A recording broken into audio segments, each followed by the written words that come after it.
What's going on there, YouTube, and welcome back to another comic book video. Okay, guys, so we are going to jump back into our coverage over Empyre. And with that being said, we're going to cover Empyre number 3. Now, after this video right here, we only have 2 more videos and then we're done with Empyre. So I'm going to cover one more tie-in, which is X-Men number 11, written by Jonathan Hickman. And then I'm going to do Empyre number 4, 5, and 6 all in one video. Because when it comes to Empyre, most of the tie-ins weren't that great. And honestly, the ones we did cover, I actually did like.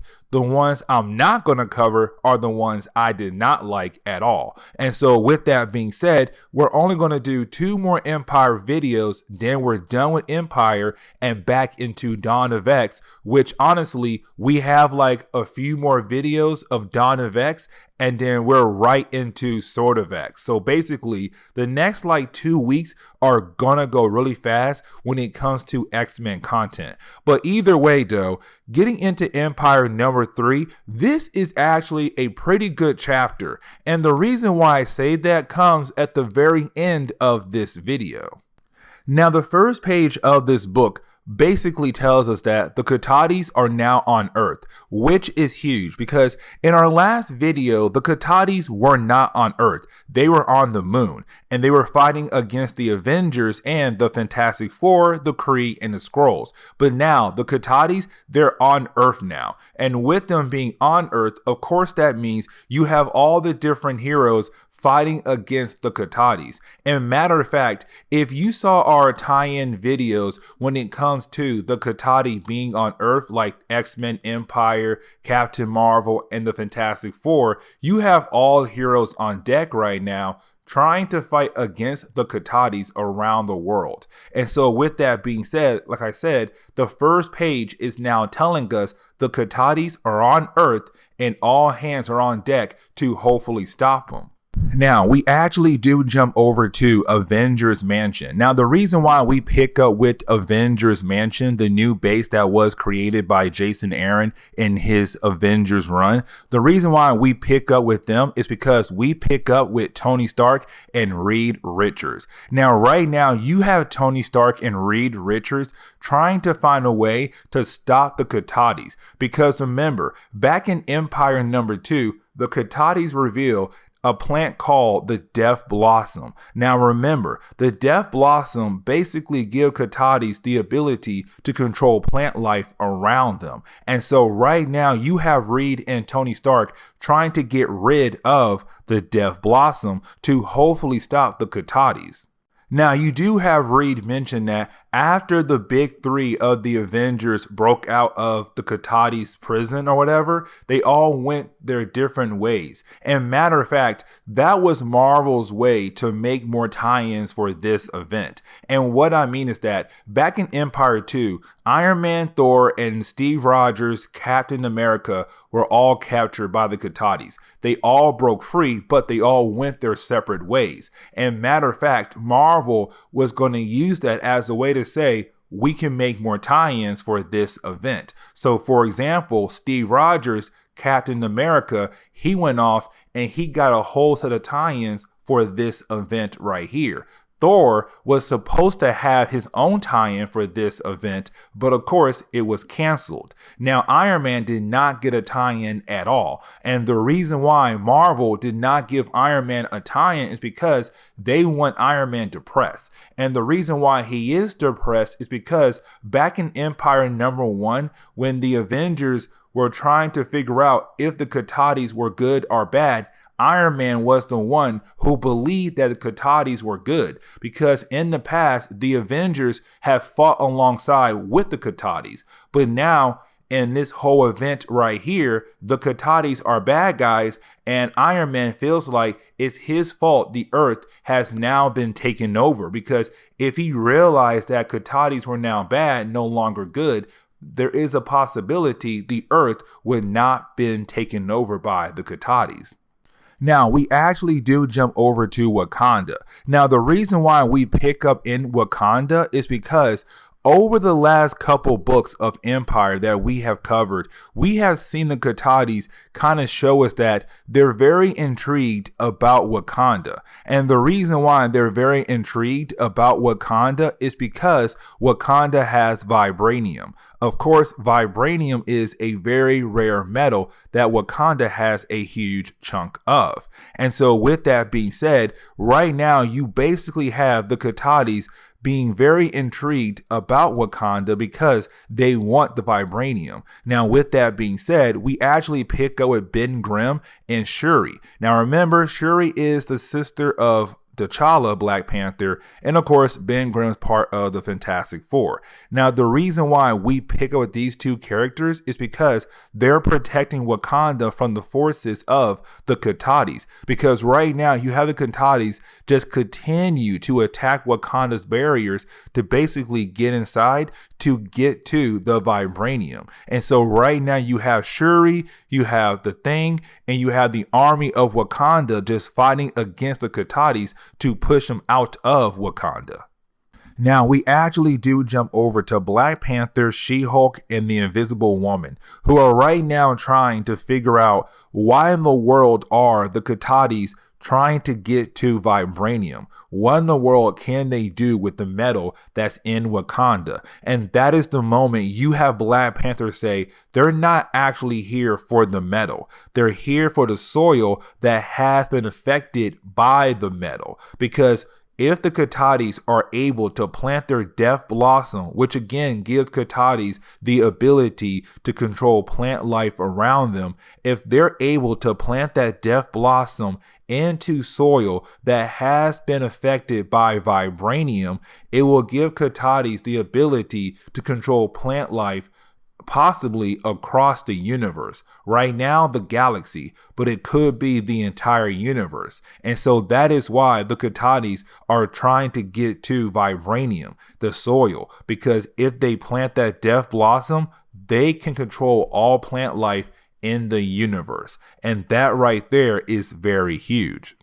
But then we actually see somebody else arriving in Wakanda. Now remember, we actually saw this person at the very beginning of Empyre number 2.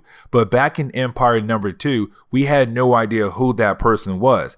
The only thing we saw that person do was telling us that she was trying to warn the Avengers about a huge threat coming to Earth. Now, of course, when she did send that message, it was already too late. The Katahdis have attacked the Earth's moon. And so now we see her finally arriving in Wakanda, to only come to find out the person we saw back in Empyre number 2 and right now is Mantis. Now this is huge because Mantis is the mother of Quay. Now remember, when it came to Mantis back in the Kree Skrull War storyline back in the 1970s, we had learned that Mantis was supposed to be the celestial Madonna, and her purpose, her destiny, her fate, whatever, was to give birth to the celestial Messiah, which she did, which is Quay, who's right now the leader of the Katahdis. But you have Mantis say that when she gave birth to her son, who was half human, half Katahdi, his goal in life was supposed to basically bring peace to the entire universe. But thanks to his father, the Katahdi swordsman, something changed in Quay's mind, and she believed that it was his father. His father basically poisoned his mind to say that all humans are bad, or possibly if you're not plant life, you're basically bad. And so right now it's Mantis saying, I need to talk to my son to hopefully bring him back to the side of good.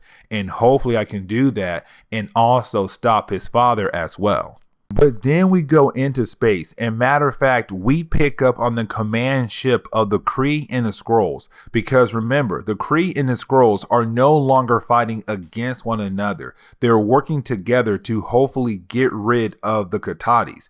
And so with that being said though, right now, we actually do pick up on the command ship with Captain Marvel, the Human Torch, some members of the Kree, and some members of the Skrulls as well. And of course, they're all being led by Emperor Hulkling, because remember, Hulkling is now the new emperor of this new empire that the Kree and the Skrulls have made together, because Hulkling is half Kree, half Skrull. Now, with all that being said, though, right now, you have everyone trying to think of a game plan on how in the world can they get rid of the Katahdis, because right now the Katahdis are winning the war. And with them winning the war, it could mean that sooner or later, all hope is lost. And so right now, they're trying to find a way to actually beat the Katahdis. Now, with that being said, though, you do have Black Panther actually call up Hulkling and say, hey, Hulkling, I need to borrow your sword, because your sword could possibly help me find a way to actually stop the Katahdis. And you have Hulkling ask Black Panther one simple question. If I give you my sword, would it cost the life of any of my men who are right now working for me? And you have T'Challa say, no. I promise you, your sword will not be used in that way possible. And so you have Hulkling say, fine. And he actually teleports his sword down to Earth to T'Challa. Now, that is the moment you have everyone continue to think of different ways on how can they stop the Katahdis. Now, that is the moment you have Tenelef, a Kree, bring up the idea of using a weapon called the Empyre. Now, the Empyre is a very powerful weapon the Skrulls had actually made. And what the Empyre does is, it is basically a virus that is given to a sun and makes a sun explode to kill every single planet in that galaxy the sun is part of. And so with that being said, you have Tenelef trying to say we should use that right now in this galaxy. But here comes the big problem, though. If they blow the sun up in this galaxy, that means the end of Earth as well. But of course, you have Hulkling say no. But then you now have everyone questioning, can Hulkling be a great emperor? Because right now, Hulkling is not down to basically kill people left and right. And for the Kree and the Skrulls, they need a king who's down to kill people to actually achieve their goal. And so right now, it seems like a lot of people doubt Hulkling as an emperor. Now, you do have Tenelef walk away, and this leads into a very huge moment. Now, as you have Tenelef walking away, you do have her be confronted by Captain Glory. Now, remember, Captain Glory is basically another version of Captain Marvel the Kree were trying to do to make another great warrior. But with that being said, though, you do have Captain Glory go and stop Tenelef from walking away. And the reason why he did that, because when it comes to Captain Glory, he had a lot of training. And with his training, he's able to realize when a Skrull is basically using their powers of shape-shifting to look like somebody else.